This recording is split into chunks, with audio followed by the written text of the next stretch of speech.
going down the mountain on your snowboard and getting little nicks and dings every once in a while, hitting sticks and rocks, makes it so you need to wax your snowboard.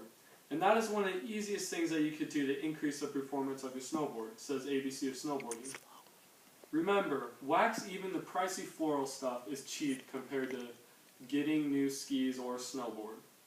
It says Talking to Tools.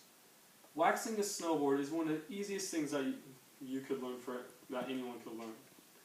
And the only reason for waxing a snowboard is to just increase your speed, and it is used to fill in all the cracks and scrapes that are in your board already. I'm going to go over all the tools that you need to use in order to wax your snowboard. I'm going to show you how to put wax on your snowboard, and I'm going to show you how to take wax off your snowboard. So first, here are all the things that you'll need to use in order to wax your snowboard. First, you need your snowboard, which is what you're going to be waxing. You'll need the wax, and the wax doesn't depend on what kind you have. It just depends on how you use it and how good you are using it. It says Daily Camera. And there are all different kinds of wax that you can use. There's different temperatures. There's different for cold, or there's different for wet, and that's how you use it. You need an iron for it, and it could be used or brand new. It doesn't matter as long as it works. But it can't be rusty. That's the one thing. And once you use the iron to wax your snowboard, you have to make sure that you can't use it for any clothes or anything else, or else it'll ruin them. You need a plastic scraper, which will scrape off the extra wax when you're done. You need a cloth, which will do the final touches on your board when you're done waxing. And you'll need something for the wax to drip on as you're going, so it doesn't mess up your carpet or anything else that you're on. And you'll also need base cleaner, which is what you use to get off all the dirt and stuff from the last time you went. Now is putting the wax on the board. First, you want to apply the base cleaner to your board, just little squirts every once in a while. After that, you want to take a napkin or anything like that, and you want to go around in circles to get all that dirt off. Once you're done with that, you want to take the iron, and you don't want it to be too hot or else it'll burn the wax, which wouldn't help too much.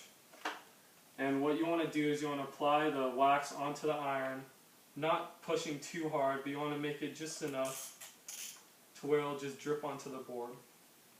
And you want to go in kind of circular motion. You also want to make sure that it gets pretty much everywhere.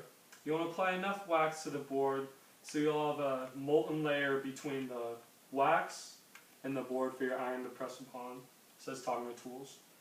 And once you're done applying the wax onto the board, you want to get your iron and you want to go in circular motion, making sure that it gets everywhere in all the little cracks. If you have bigger cracks, you might need to apply a little bit more to that area. And once you're done with that, you just let it all sit and you just got to let it dry. The last thing you need to do is taking the wax off the board. So once it's done drying, you use a plastic scraper and you go with the board. You want to scrape long strokes, and you just want to take off all that little wax that's left off. You want to keep doing that until there's no wax that you can scrape off anymore. And when there's no more that you can scrape off with this, you want to use the cloth. And you just want to go with the board again. You want to just go with the board and make sure it gets every little piece that's gone. You want to go through the base and the edges thoroughly to make sure that all the extra wax has come off, says Jeffrey Sadie's. And that is how you wax your snowboard. Now you know all the steps for waxing your snowboard. First, you got to learn all the tools that you're going to be using. Next, you're going to be putting the wax on the board. And last, you're going to be taking the wax off the board. So now all of you can go and wax your snowboards. So you can go as fast as you want down the mountain, and when your board gets scraped up again, then you just put more wax on and you're ready to go. Waxing a snowboard is an important thing to learn, especially if you are going slow down the mountain and need something to go faster. Thank you.